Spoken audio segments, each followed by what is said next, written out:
Today we're guessing the Goodreads ratings of the spiciest hockey romance books out there. If I get it wrong, I'll expose my most cursed bookish confessions. Our final boss, Icebreaker. But let's start with an easy warm-up round, the deal.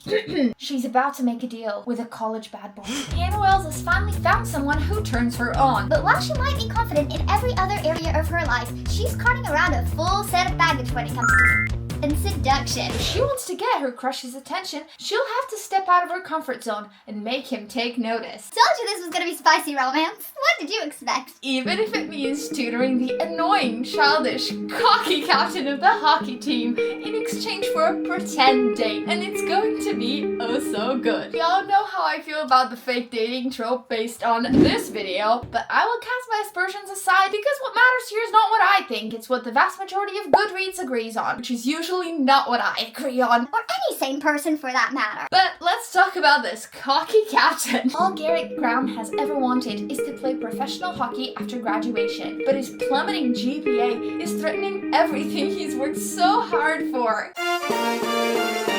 I don't think the NHL is out here withholding offers just based on your GPA, but correct me if I'm wrong. So if helping a sarcastic brunette make another guy jealous will help him secure his position on the team, he's all for it. None of these setups are ever realistic. In what world does going on a fake date and tutoring even enter the same realm as playing professional hockey? None of this makes sense. None of it. If you're rich enough to play professional hockey, you are rich enough to hire the best tutors in the world. Because playing hockey ain't cheap, hun. Fiction, I guess. When one unexpected kiss leads to the wildest of both their lives, it doesn't take long for Garrett to realize that pretending isn't gonna cut it. Now he just has to convince Hannah that the man she wants looks a lot like him. So ridiculous. But first, what do you think? Would this get over 5 stars, or do you think Goodreads is about to drag it? This is one of those books that went popular before a lot of hockey romance books started popping up, so it might have benefited from the lack of competition in the ratings department, and also it's the kind of ridiculous premise that the girlies would love. So my guess is going to be 4.1. And as usual, I'll give myself a 0.3 gap so that we can, actually be in with a fighting chance. Drumroll please! It actually has a 4.21 rating. Man, I'm getting good at this with every video that we do. Real good. If you guessed right with me, drop this emoji in the comments so I know we're both getting ace at this game. As a little reward for getting it right, we're going to read a submission from the Ansem Project. His name is Garrett Graham, so to keep things interesting, I'm going to search for submissions for Graham. To Graham. I'm sorry for not responding to your last message. It really was a good 4 months. Okay, wait, is that a bird? It's he or she is saying, I haven't spoken to you in 4 months and it was really good. I'm really glad I had nothing to do with you. Sorry I didn't reply. It reads really spicy to me. And for once, an actual reward and not I'm gonna cry my eyes out.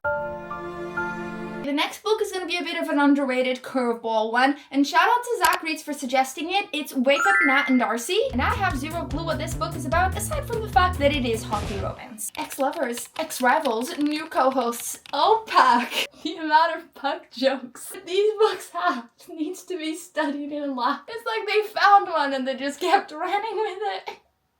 Anyway, cut from the US women's hockey team right before her third chance at gold, Natalie Carpenter is scrambling for a plan that'll help her avoid moving back home. The answer? Guest co-hosting USA's Winter Games coverage. That kind of gig just lands on your desk, I guess. Her co-host, Darcy LaCroix, Nat's ex-girlfriend, one-time college teammate turned adversary. How did they come up with these last names? Just opened People magazine. It was Sabrina Carpenter, and as for LaCroix. Darcy has worked hard to make a name in broadcasting. If her big break requires sharing screen time with a former cocky freshman who turned her world upside down, so be it. At this point, there's nothing between them except history. Yeah, history in the sheets. The sapphic romance, and I appreciate it. Audiences disagree. Pucking hotties is trending hard. I told you there was gonna be puck puns, and Nat and Darcy agreed to lean into it. For ratings, obviously. It's not like Nat can forget the way Darcy broke her heart, or their bitter team rivalry. Between working, traveling together, and that irresistible spark, it's getting hard to separate what's real and what's for the camera. Why does hockey romance need to translate into fake dating? Somebody explain that to me. What happened? Somewhere underneath everything that went wrong is the sneaking suspicion that nothing will ever feel quite this right again. Jesus. I give a little nudge to the rest of the book covers that Goodreads is suggesting. They really said you want women kissing? You got it, baby. All in all, this does sound like a really enjoyable read, and from all of the books so far, it's like the one that most interests me. And because I know I'll enjoy it, I also know that Goodreads did not. Which brings me to my assumption that this would not break the 4-star rating. So my guess is that this is like a 3.9 on Goodreads. Drumroll please, the actual rating is 3.51. Good read, girlies. Explain yourselves. I have seen you give 5-star ratings to books where people literally commit crimes against each other for enjoyment. And this lovey-dovey women romance couldn't get higher than a 3.5? Seriously? I refuse to believe it's written that badly. Fine, I have to make a bookish confession. Not that I'm happy about it. And I will admit that I have DNF'd books for a lot of different reasons, including DNFing a book 3 pages in. I read just a little bit of Paisley Hope's Holding the Reins and I immediately gave up on it. It wasn't even the writing. The female character just seemed insufferable to me. I found it really hard to believe that the best thing a retired NHL player can do is be a bartender. Sir, he was a superstar. You're trying to tell me that after getting millions in the bank account for multiple years straight, you go back to the small town you grew up in and become a bartender?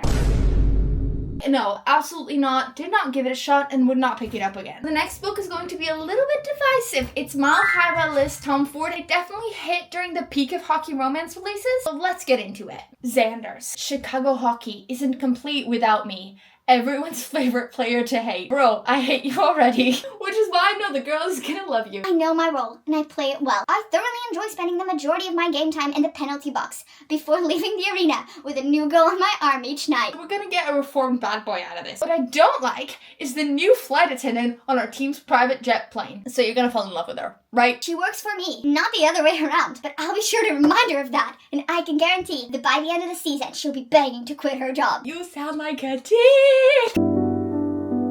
Every road trip blurs the lines, and I can't quite figure out if I keep pushing that flight attendant call button in order to push her buttons, or if it's more than that. Do you have the emotional intelligence of a 5-year-old child? That is the only way I can explain not knowing straight away that you have the hots for the flight attendant. Please grow up. Stevie. I've been a flight attendant for years, but when my new job lands me on board working for the most egotistical, self-righteous diva in the NHL, I start to second guess everything, including the promise I made to myself of never hooking up with an athlete again, no matter how annoyingly tempting he may be. Girl, you just said he's awful. Why are you going there? It's like you've seen the red flags and just like...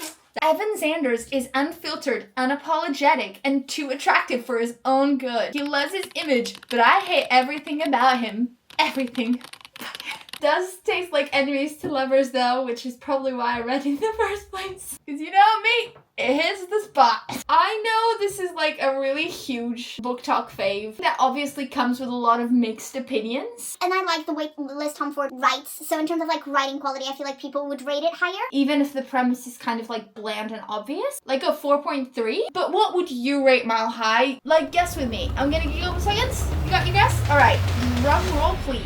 Mile High has a Goodreads rating of 4.04. But wait, I said 4.3. I was right-ish, right on the edge of wrong. I'll take it. And not only am I going to read a submission from the Unsaid Project, I want to start by getting us all overboard and talk about a messy trope that I secretly love. Because in this book, Mile High, she's like a bigger girl and he's all muscly and tall, and a lot of people don't like that dynamic. I personally love it. I love when the world doesn't see both characters with the same like level of attractiveness and they still get together. And I especially love when he doesn't make her feel bad. When he sees her as attractive from the get-go, even if everybody else is like, she's not like good enough. And I like the subversion of it as well. When he's not seen as attractive by anybody else, but she saw him from the very start. I'm just like, I feast on it. As for the other portion of our reward, to Stevie.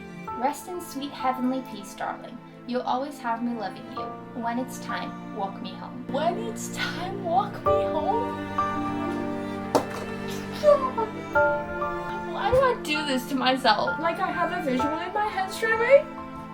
Be right back. If you're enjoying enjoying this video so far and would like more videos like this, make sure to subscribe, please. Let's pull out our wild card. Reese Koteski is back. At least he's supposed to be. During last year's Frozen 4, the Waterfall University hockey captain and NHL legacy took a brutal hit that left him with a concussion. He's the first guy of all these books to actually have a proper hockey player name. The best hockey players, without a doubt, have some kind of Eastern European or Northern influence. Plagued by nightmares and panic attacks every time he attempts to skate, Reese wonders if he'll ever play again, if he'll ever want to. Sadie Brown is staying focused this semester, currently drowning in debt, custody hearings for her younger brothers, and skating practices. She's just trying to make it to the next day. This is very dramatic. What a follow-up. A Spitfire figure skater known for a bad attitude and frequent disappearing acts, she has a reputation on campus, and it's not a pretty one. Seems like the most interesting character so far. When she accidentally witnesses one of the Golden Boy hockey captain's panic attacks and attempts to help him, a strange sort of understanding strikes out between them. No questions asked, just comfort. I have a feeling I know what kind of comfort we're talking about. Bangity bang. Reese finds himself drawn to Sadie, desperate to feel anything. Sadie wants to stop feeling so much.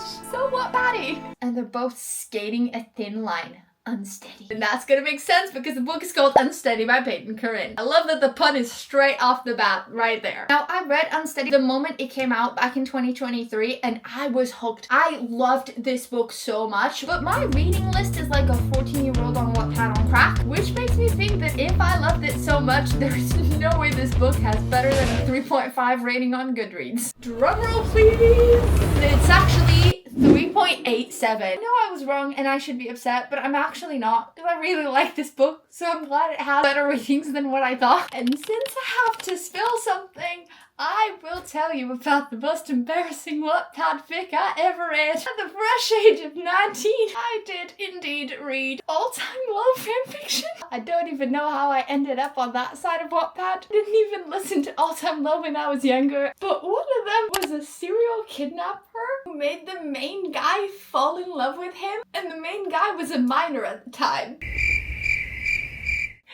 It was so wrong in so many levels. And what's worse is I actually enjoyed the fic.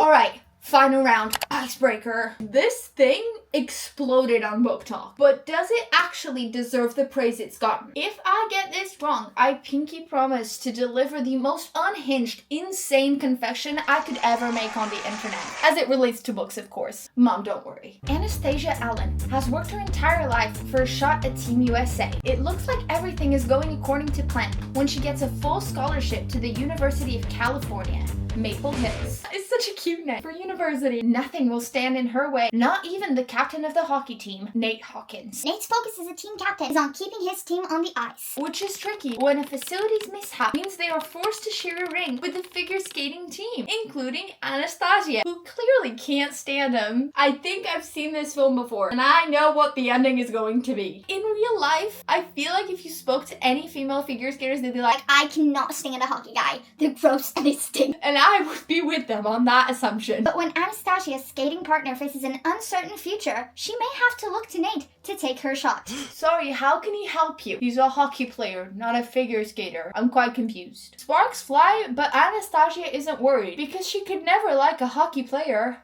Right?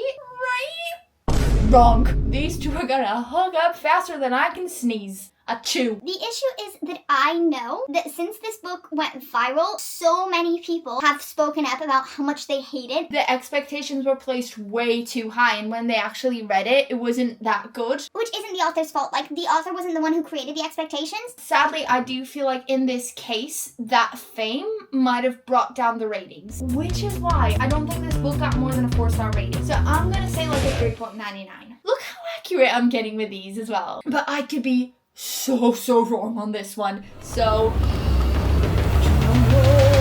actually, 3.75.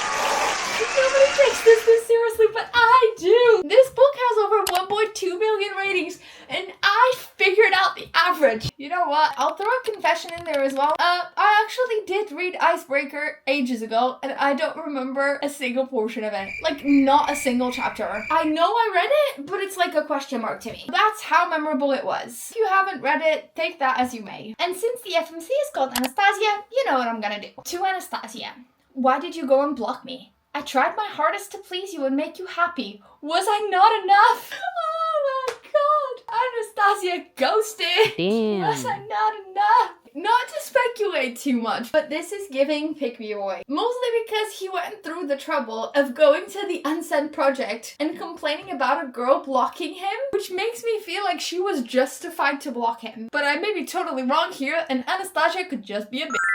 What genre should we do next? Dark romance or YA nostalgia? Comment and I will suffer through it.